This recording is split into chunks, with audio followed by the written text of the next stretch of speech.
আদা বাটা, পেঁয়াজ কুচি, রসুন বাটা, লঙ্কা বাটা দিয়ে আজকে রান্না করব।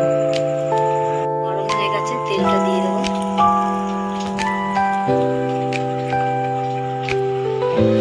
জিরে আর শুকনো লঙ্কা ফোড়নটা দিয়ে দেবো।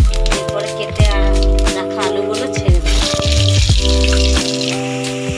আলুগুলো লাল লাল করে ভাজা হয়ে গেছে, এবার এগুলো উঠিয়ে নেব।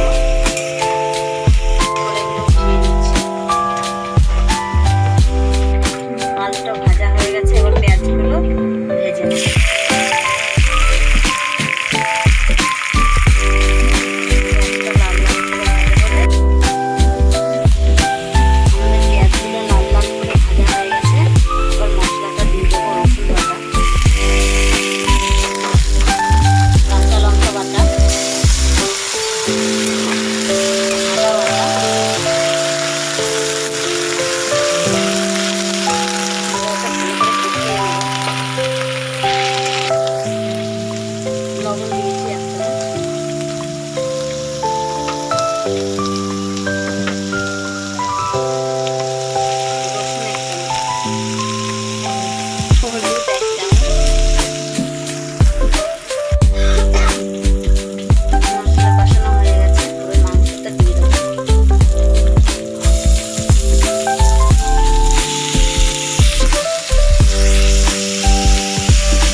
আলুগুলো দিয়ে দিই।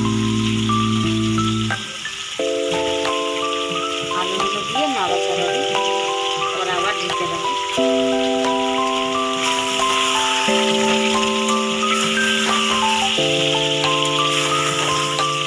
আলুগুলো সিদ্ধ হবে,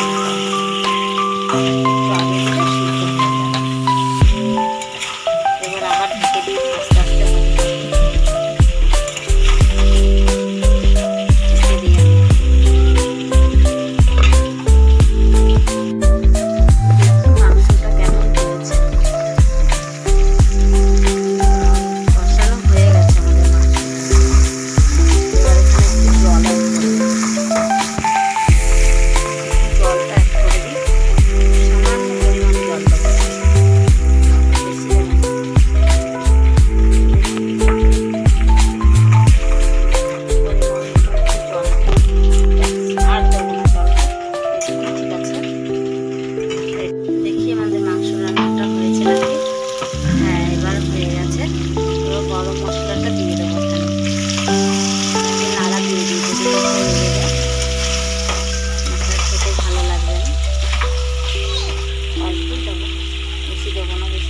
ঝাল হয়ে যায় গরম মশলা।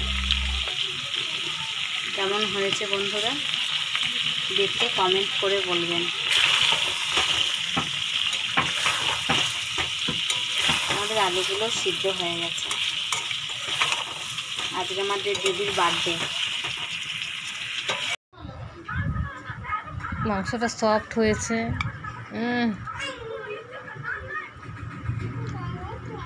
কি দারুণ।